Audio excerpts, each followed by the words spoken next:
Now, usually I don't do this, but go ahead on, break them off with a little previews of the remix. Now, I'm not trying to be rude, All right. but hey, pretty girl, I'm Good. feeling you. The way We're you here. do the things you Hey, do reminds me welcome of back. my Lexus coupe. Episode That's why 2. I'm all up in your grill, trying to get you to It's good. my It's table. nice Must be a recording football these coach, every the way night you live got me for playing the field. people. Do it for the fans, Luke. Yeah. Give up my night every single night at 7:53 to come in here and record an episode with you. You're welcome, guys. Yeah. All right. You got one? I got the topic for tonight. Are you? Let me get the timer going. I'll kick us off. Right. We got 10 minutes. You say when. All right. Ready? Here we go. 10 minutes. Go. All right. So my topic tonight is sports for us. Kevin Durant has signed his free agency contract. He's coming to Oakland. I want to know your thoughts on the Warriors. How much better are they with Kevin Durant coming to the Bay? All right, here we go. So let me just set my Please. basketball. I mean, just like where I'm coming from here. Primarily, I'm a Kings fan, but the Kings are really sucky. So lately, I'm a Warriors fan. But not kind of like a fake Warriors fan. Like I jumped all the way into it because I have like the hats and the shirts and the sweatshirt. I went to more Warriors games than I've ever been to Kings games. So like, I think you could consider me a legitimate Warriors fan. Real deal. I'll let you have it. I love Steph Curry. I love Klay Thompson. I even love Kevin Durant. I'm a huge Kevin Durant fan. So I was like super excited for this move. It was actually almost unbelievable that it happened. Like when they were talking about it might happen, and I don't know, it was hard to believe that was actually going to happen because what team is ever going to have that many great players on it? But here's my prediction for you. 2 parts to it. The first is that they're going to be worse this year than they were last year.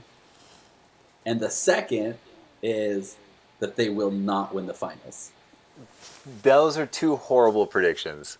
Terrible. You're a horrible fan. They're not. Okay, can I talk you through it? This is why. Okay, let's hear it. Okay. Tell me why they're worse. Tell me what sense. Okay, so this is tough because how do you define worse? Because the Warriors last year, 73-9, right? Like the best record ever. There's no way they win more than 73 games this year. Agree or disagree? Except they're going to win 82, which is more than 73. Not. So they're not going to win 82. Yeah, could How they many games win? do you think they win? Yeah, it's tough because could they win more than 73 games? Absolutely, because they're better this year than they were last year. But I wonder if winning the record last year was enough, and they kind of feel like maybe they got beat up a little bit playing more important regular season games than everyone else, playing 82 legitimate games, and they kind of just let their foot off the gas a little bit, kind of Popovich style.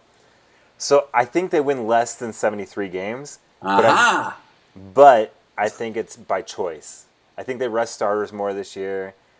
I think they save themselves for the playoffs this year. So I think they win. I'll give them close. Even taking nights off, I think they still win 68 games this year. How many? 68. 68?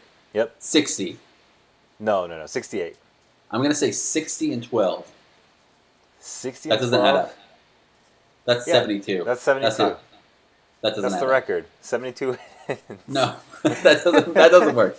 It's 82. No, they'll be better in the So 60 and 22. How about 62 and 20? 62 and 20. Okay. That's my guess. Okay. Okay. So we'll bet lunch on it, and then whoever's closer wins that bet. So you got 62 wins. I got 68 Whoever's wins. closer. Whoever's closer without going over. This is like Price is Right. No deal. But I will say What? the Warriors win the finals. I'll say that. Okay, no chance. Okay, here's why I don't think they'll be as good as everyone expects them to be. I mean, absolutely they should be, right? When you have that many great players on the same team, like how are you not just dominating every game? You But are. let's look at this like from the perspective of what the team is and then adding Kevin Durant into that. So right now you have the team puts up 110 points a game. I actually don't know what their average is. It's got to be 105. I think it's more. I think it's 112. Oh, was it that much? Okay. So you have between Steph and Clay and Draymond, you have so many points already, right? Yeah, You're at 80 of those points. 112. Yes. That's basically their whole right. Okay, and then the rest of it comes when those guys aren't on the floor, right? When those guys aren't on the floor, then you have people like Iguodala, Zealy gets a point every once in a while. Livingston, Barboza. Right. So here's my question: you bring Kevin Durant into this team. Where are his points coming from? Whose points is he getting? So, okay, the question probably shouldn't be points, but shots, right? Where are his shots coming from? Okay, yeah. And they're coming from Harrison Barnes because there's no way. No, and not officially, not all of those, right? Because Harrison Barnes is good for 8 shots a night, and Kevin Durant's going to take 20 shots a night, 18 shots a night, right? But I think with the starting lineup being able to score that much, we can stagger the lineup a lot better than we were before. Because before you needed either Steph or Clay to be on the court to generate offense, and now you can Clay played a lot with the twos, second string. Yeah. Absolutely. And Draymond's not a big offensive guy, right? He's trying to get 10 a night so he can get a triple-double, but he's not going out and scoring 30 points or 20 points a night. So he's kind of more the glue that keeps the team together, the defensive anchor, the guy who can make you switch on every position. So I think having Kevin Durant, having a third scoring option, and you saw this a lot in Oklahoma City this year where they had to stop playing Russ and KD so much together so that one of them could be on the court at all the time because they needed that offense. And I think the Warriors do a similar thing where now Steph and Clay spend more time together, maybe less time apart. KD gets more time with the twos. Iguodala gets more time with the twos and the ones. So that way, I don't know if that makes sense, where as you're splitting that lineup up, you don't have to rest or you don't have to stretch Steph and Clay as much because you have 3 guys now who can generate offense. Okay, I can buy that argument.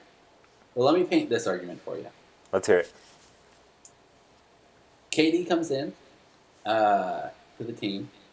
Steph, who was he was the guy last year. He was the man on the team. Is no longer that. He is, but not as much. Sure. Right? So he doesn't love his role as much as he used to. KD comes in. I think if KD's going to take shots from somebody, it's going to be Clay. Okay. Just because it's ball in my hand, I'm creating shots. That's Steph and Clay are the ones that do that. And so that was not Harrison Barnes. Harrison Barnes was, I'm going to stand in the corner and take a 3. And so you have both Steph and Clay not having as much fun this year because, their roles have diminished a little bit. KD's getting his shots. They're all, KD's not getting as many shots as he thought he was going to coming into the Warriors. They lose a game. They lose a second game. They're kind of feel like they're in a rut, and then team chemistry collapses. The locker room's kind of a mess because, why is that guy playing so many minutes? And what am I even doing here, coach? Why do you even have me on the team? And just implode. No. Dude. Yeah, that's a thing. No, that's it. That's not a thing. What? That's not a thing. That is a thing. Think of how much easier shots get for Steph and KD than they've ever been before. Because you cannot double either of them now. If they're both on the floor, you can't double either one of those guys. You could have said that about KD and Westbrook. Yeah, when those guys were on the floor together, I guess no. Westbrook's not a great jump shooter. He's a great creator. He's a terrible jump shooter. Right. So if he watches this show, he's going to be so mad at us for saying Westbrook, I love you. I love you so much. Yeah. But you're not a great jump shooter.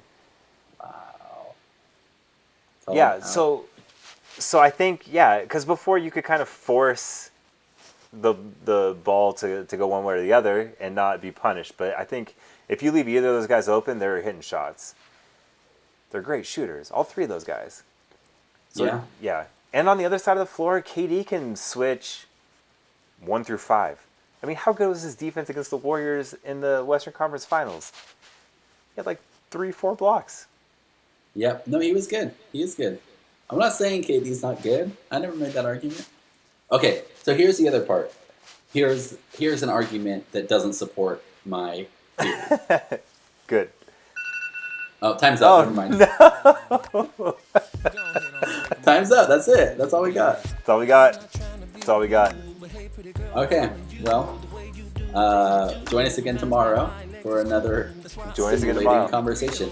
Brand yeah, new we got topic. a good one tomorrow. Good. Oh, I like tomorrow. tomorrow's topic. I do like tomorrow's. Yeah. Okay, so tune in, and we'll go from there.